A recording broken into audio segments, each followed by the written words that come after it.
Bonjour à tous et bienvenue sur les Chroniques du Camino, c'est la saison 6 et je suis toujours entre Séville et Compostelle.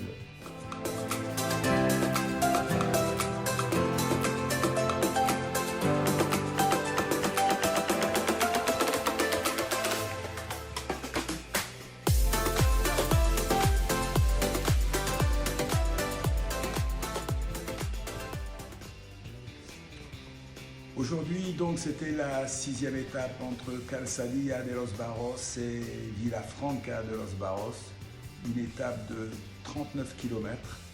Donc on est parti un tout petit peu plus tard ce matin, vers 7 h, parce qu'on s'est attardé avec un Italien qui était dans l'albergue. Voilà, on a pris la route donc vers 7 h et on a encore une fois beaucoup avancé, puisque un peu moins de 3 heures après, on avait déjà fait 20 km. Magnifique paysage toujours, beaucoup de dénivelé. Alors aujourd'hui, c'était d'un côté des vignes et de l'autre côté des champs d'oliviers. Donc magnifique paysage encore une fois.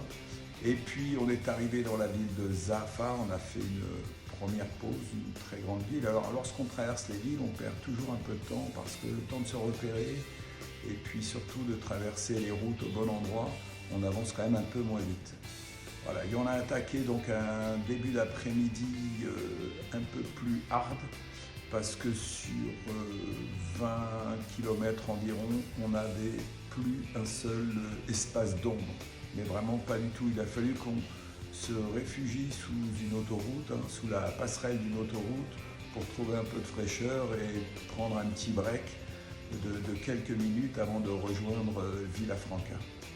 Alors on arrive à Vilafranca, il est à peu près 14h30, entre 14h30 et 15h. Et puis là, on s'aperçoit que toutes les auberges sont fermées, enfin tous les gîtes sont fermés. Et donc repli dans un hôtel, d'où la vidéo de ce soir dans ce magnifique hall de l'hôtel.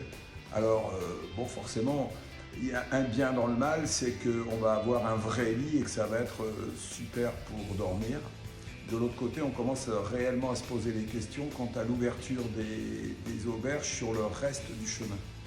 Voilà. J'en ai parlé avec Maryse tout à l'heure et elle m'a conseillé d'envoyer des mails ou d'appeler les gens. C'est ce qu'on a fait depuis, on a appelé 2-3 qui nous ont déjà répondu, qui s'étaient ouverts. Donc pour les 2-3 prochains jours, ça devrait pas mal se passer. Voilà ce qu'on pouvait dire ce soir du Camino Via de la Plata. Alors Zach va toujours très bien.